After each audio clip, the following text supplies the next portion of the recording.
Salut tout le monde, bonne année, meilleurs vœux. On vous souhaite tout le bonheur du monde et puis plein de déroule. Donc aujourd'hui, on se retrouve pour une nouvelle présentation de matériel. Donc encore un bateau amorceur comme l'année dernière. Donc l'année dernière, j'avais eu le Ridge Monkey. Donc c'est un petit bateau, je vais faire un petit retour sur ce bateau. C'est un petit bateau qui pèse vraiment pas lourd, qui est vraiment pratique à manier et à emmener partout. Par contre, en toute transparence, j'ai eu quelques petits soucis avec, donc je vais vous dire tout ça. Donc premièrement, la commande qui buguait souvent. Des fois, il s'arrêtait puis il repartait pas. En fait, le problème, c'est que j'ai l'impression qu'il enregistrait sur l'autopilote les mouvements avant. Si on faisait un autre mouvement, ça a le stoppé, puis recommencer l'ancien avant. Enfin bon, j'ai eu pas mal de problèmes là-dessus. Le plus gros souci que j'ai eu, c'est que en fait, il a pris l'eau. Donc, malgré toutes les mises à jour qui ont été faites, parce que là, c'est la V3, c'était la dernière version à laquelle ils avaient fait des arrangements pour ce problème. Mais bon, il a quand même pris l'eau, donc je devais le démonter, vider l'eau, et en plus, il y en avait pas mal qui rentraient dedans. C'est vraiment problématique. C'est pour ça la grande raison pour laquelle j'ai réinvesti dans un autre bateau. Et puis aussi, après l'autre souci, bon, qui n'est pas vraiment un souci, mais c'est vrai qu'on ne pouvait pas mettre beaucoup d'amorce dedans, quoi.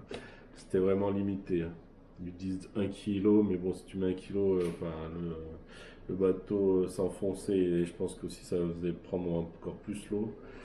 Donc moi, je partirais peut-être sur 500 grammes, on pouvait amorcer 500 grammes, quoi. Bon, après, c'était un bateau qui était super pratique, bien pensé et très très silencieux, c'est un gros avantage. Mais bon, un bateau, c'est fait pour que ça flotte. Là, il prenait l'eau, c'était pas possible. Donc voilà.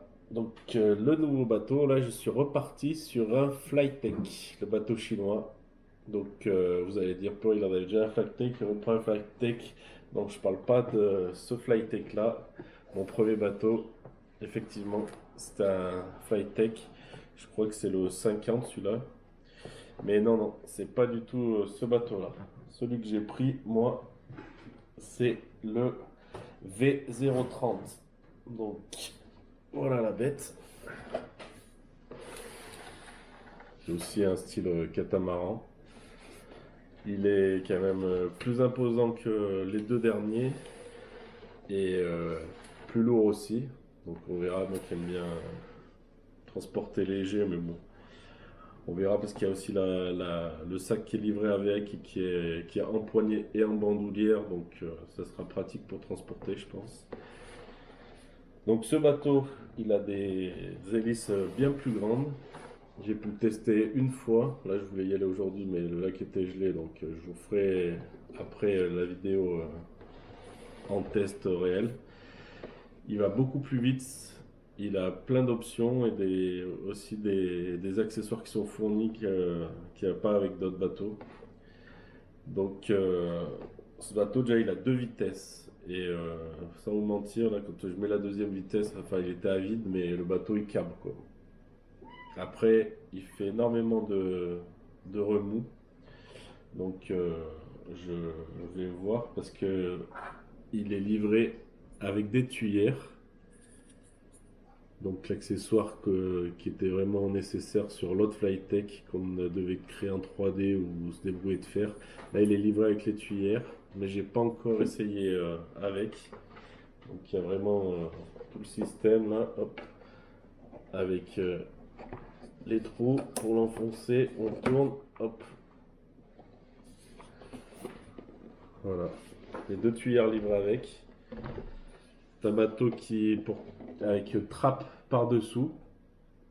Et il est livré aussi avec, si on veut, un petit séparateur pour pouvoir séparer les appâts, mettre d'un côté quelque chose et autre chose de l'autre. Donc c'est vraiment super pensé avec tous les accessoires fournis. Autre point positif comme sur le Ridge Monkey, c'est des recharges de batterie. Là c'est des batteries en plomb, mais c'est recharge USB. Donc on peut le mettre sur une batterie externe aussi au bord de l'eau. très bon point positif. Le moteur, la batterie, pardon, elle est là-dedans, donc à l'intérieur du coffre, un peu comme l'Actorbot. Sauf que l'Actorbot, le problème c'est que le bouton on et off, il est à l'intérieur du capot. Et là, c'est vraiment un bouton à part, extérieur. Voilà. Ensuite, nouvelle nouveauté aussi sur ce bateau, c'est qu'il est GPS. Donc ça, je vous montrerai en temps réel là, quand je vais vous mettre la vidéo de test à la suite. Donc on choisit plusieurs points GPS, on appuie, il réamorce exactement au même endroit. Donc super pratique, avec un petit... ils ont bien pensé hein, celui-ci, hein, les accessoires pour laisser pour bien pouvoir mettre la commande visuelle. On a avec du coup la distance qui s'affiche aussi, ça c'est super cool. La distance pour savoir à peu près à combien de mètres du bord on amorce. Qu'est-ce qu'il a d'autre ce bateau? Il a également, donc je vous ai montré la trappe de versement, mais il a aussi derrière, là, ici et ici, deux crochets. En fait on peut mettre l'hameçon, si on veut mettre juste que de l'amorce dedans et l'appât à part. Il y a deux crochets pour mettre l'hameçon et il y a aussi ce petit anneau. C'est si on veut mettre par exemple accrocher un dipper à la traîne ou un sonar il en vendant aussi à part que j'aurais pu prendre en option. Donc comme j'ai le dipper et puis je vais pas forcément m'en servir, je ne l'ai pas pris en supplément. Donc voilà, bateau GPS. Un peu plus volumineux quand même que le Rich Monkey. Si on les met côte à côte, il dépasse quand même d'une bonne quinzaine de centimètres. Il est un peu plus lourd aussi. Après, c'est vraiment pas pareil. Comme je vous disais, les hélices, elles sont beaucoup plus grandes. Il va beaucoup plus vite. Par contre, il fait du bruit, du remous. Mais comme je vous ai dit, j'ai pas testé encore avec les tuyères. Donc, à voir à la suite de la vidéo, là, le petit test nature. Quand le lac ne sera plus gelé. Que dire d'autre? Ouais, bah, il y avait tous les systèmes d'accroche là aussi, vis tout en fer. Ils ont vraiment fait quelque chose, je trouve, qui est vraiment qualitatif et surtout par rapport au prix. Donc celui-là, là, le nouveau, je l'ai pris sur AliExpress et comparé à un Ridge Monkey qui vaut normalement 700 euros et qui n'a pas de GPS, qui n'a pas toutes les options qu'il y a avec celui-ci. Celui-ci, je l'ai payé 230 euros. Pour la petite anecdote, qui n'en est pas une, qui est vraiment un gros point positif. Donc, franchement, pour ce prix-là,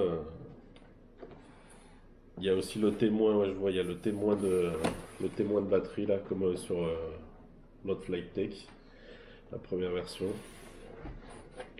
Pour l'attraper, c'est par le couvercle en fait, sous le couvercle chromé pour le lever et le mettre à l'eau. Et puis voilà, il y a deux phares aussi également. Deux phares de chaque côté. Là et là.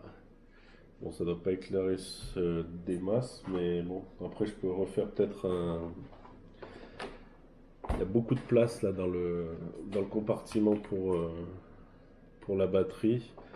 Et peut-être, pourquoi pas faire un trou sur le capot et refaire un système aussi de phare comme j'avais fait sur le Flytek à l'époque. Mettre un gros phare plus puissant dessus. Et puis ça pourrait faire du poids à l'avant, sachant que, comme je vous dis, quand je mets la vitesse max, le bateau a tendance à cabrer. Après, il n'y avait pas d'appât dans le bateau non plus. Donc, à voir tout ça. Bon. Voilà, on se retrouve pour la vidéo de test au bord de l'eau. Allez, à tout de suite.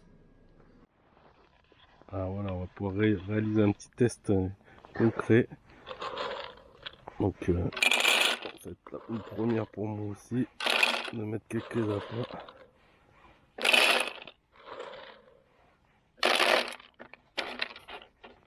Et on va essayer ça. Donc, on a le nombre de mètres du bord. Et puis après, il faudra, on va l'emmener un peu loin, on va mettre un point de départ. Hop. Voilà, là, j'ai mis un point de départ. On va l'emmener quelque part et on va sauvegarder le point. On va pas voir grand chose parce qu'il y a du soleil.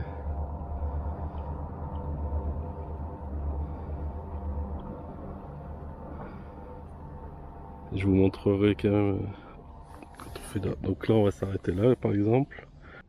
Voilà. Là.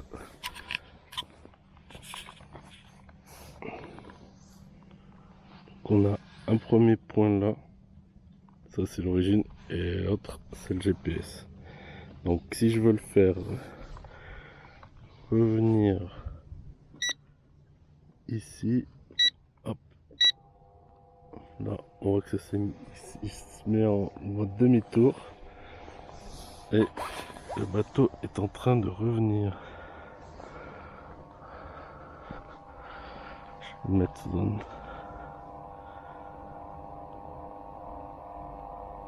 Il fait beaucoup de bruit par contre, c'est pas mal de roues quand même. Voilà, il s'est arrêté au point que j'avais mis d'origine. Je vais vous montrer aussi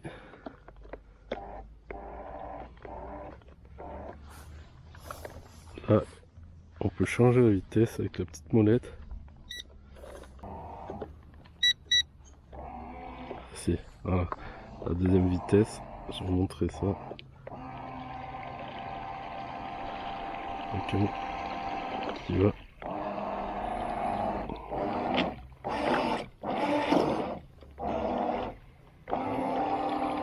Extrêmement vite. Hop, on l'envoie.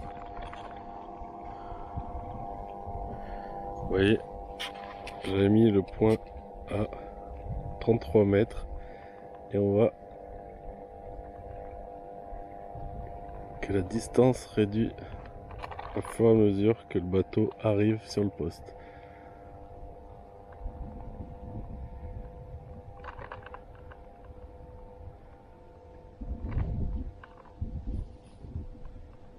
Par contre, ça, il y a un gros défaut, c'est qu'il est très très bruyant.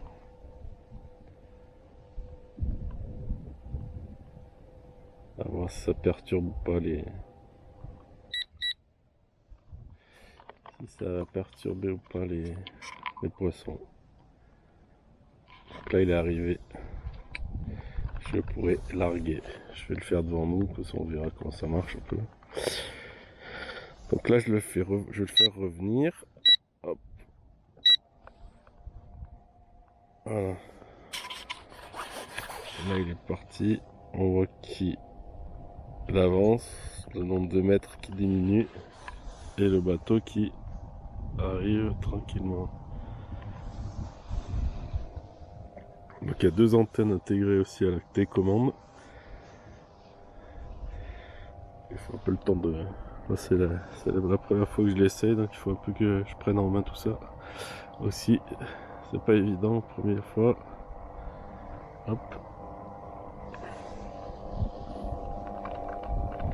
4 mètres, 3 mètres, et voilà. C'est arrêté. Je sais pas si on peut bien voir. Hop, alors là.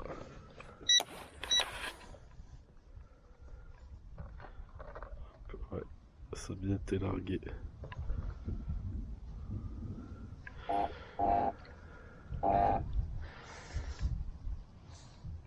Je sais pas si on voit dans l'eau, j'essaierai de zoomer au montage. Et voilà.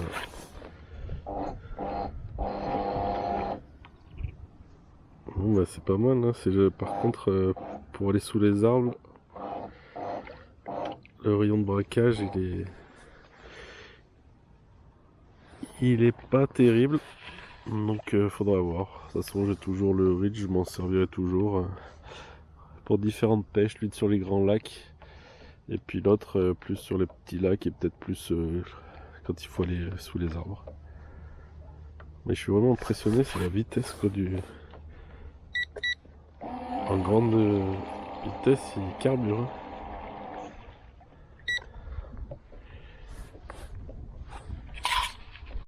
Bon, voilà pour cette petite vidéo de présentation de matériel donc du nouveau bateau, de mon nouveau bateau, le Flytech 030. Donc je vous le remontrerai de toute façon dans mes prochaines pêches là quand je vais pouvoir commencer à pêcher, parce que là avec le froid et le lac gelé c'était un peu compliqué. Là j'ai juste pu faire un petit tour avant d'aller chercher les enfants. Mais j'ai hâte de tester ça vraiment en temps réel, et puis je vous montrerai, je vous dirai les inconvénients que j'ai trouvé sur ce bateau, ses avantages aussi. Donc là pour inconvénients, gros inconvénient, ça serait plus qu'il est très très bruyant. Bon, il fait aussi du remous à voir chargé, parce que là j'ai mis quelques pelés vite fait, bien chargé, voir peut-être qu'il fait moins de bruit, moins de remous. Et deuxième inconvénient, je trouve, c'est le rayon de braquage qui est très très large, enfin, comparé au Rage Monkey où il pouvait faire un demi-tour sur lui-même. Donc, voilà. Bon, à la prochaine pour une vidéo, cette fois de pêche, avec du poisson j'espère. Allez, à la prochaine les gars.